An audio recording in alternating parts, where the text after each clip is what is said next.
آج اسلام پر ہر چہار جانب سے حملے ہو رہے ہیں، عقائد و نظریات کو لے کر، اعمال و کردار کو لے کر، دینی معابد اور مساجد اور مکاتب و مدارس کو لے کر، اور حالات انتہائی سخت سے سخت اور سنگین سے سنگین ہوتے چلے جا رہے ہیں۔ آپ ماحول سے واقف ہیں، واقعات آپ جانتے ہیں، حالات سے واقف ہیں۔ ہم مسلمانوں کے لیے سب سے بڑا اسلحہ، سب سے بڑا ہتھیار اپنے ایمان اور اعمال کو مضبوط کرنا ہے۔ آپ مسلمانوں کی تاریخ اٹھا کر دیکھ لیجئے کہ مسلمان فاتح ہوئے ہیں تو اپنے ایمان اور اعمال کے بیس پر۔ کبھی مادی اسباب دشمنوں کے مقابل میں ان کے پاس زیادہ نہیں رہے ہیں، مگر افسوس کی بات یہ ہے کہ جو ہمارا اصل اسلحہ اور ہتھیار ہے، جس میں ہمیں سب سے زیادہ مضبوط ہونا چاہیے، اس میں دن بدن گراوٹ آ رہی ہے، کمی آ رہی ہے۔ ہم انحطاط کا، تنزلی کا شکار ہیں۔ تو ایک تو یہ ہے کہ انسان اپنے طور پر اپنے ایمان اور اعمال کی حفاظت کرے، دینی مکاتب اور مساجد وغیرہ معابد کو آباد کرے،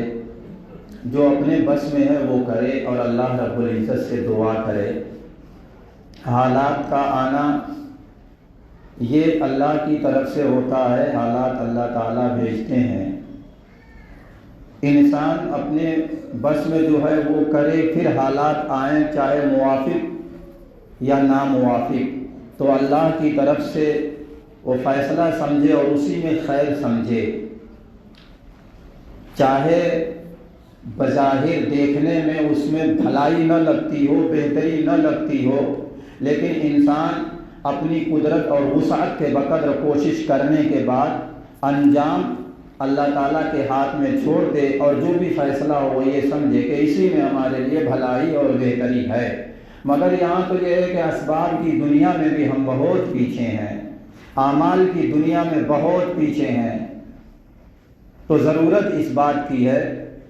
کہ اب جو سامنا ہے یا آئندہ جو حالات آنے والے ہیں، تو کم سے کم ایسے نازک موقعوں پر ہم اللہ کو پکارنے والے بنیں، زیادہ سے زیادہ مسجدوں کو آباد کرنے والے بنیں، توبہ اور استغفار کرنے والے بنیں، رو دھو کر اللہ سے معافی تلافی کرائیں کہ کہیں ہماری بدعمالیوں کا نتیجہ تو نہیں کہ مسجدیں ہمارے ہاتھوں سے جا رہی ہیں، دینی مدارس کے اوپر حملے ہو رہے ہیں، مسلمانوں کو نیست و نابود کرنے کی ناپاک کوششیں اور سازشیں ہو رہی ہیں، مسلمان خواتین کو مرتد کیا جا رہا ہے۔ ہر روز اخبار میں آپ پڑھتے ہیں، خبریں آپ سنتے ہیں، دیکھتے ہیں کہ کہیں کسی غیر مسلم سے کسی مسلم لڑکی نے شادی کر لی، کورٹ میرج کر لی، کچھ ہو گیا، کچھ ہو گیا۔ مسلمانوں، سب کا ہمارا آپ کا یقین ہے کہ ایمان سے بڑھ کر کوئی دولت نہیں، ساری چیزیں ہمارے لیے ایمان کے سامنے ہیج ہیں، کچھ بھی نہیں ہے۔ تو اپنے ایمان کو مضبوط کریں، اعمال اور عملی دنیا میں آنے کی فکر کریں، گھروں میں بھی تاکید کریں۔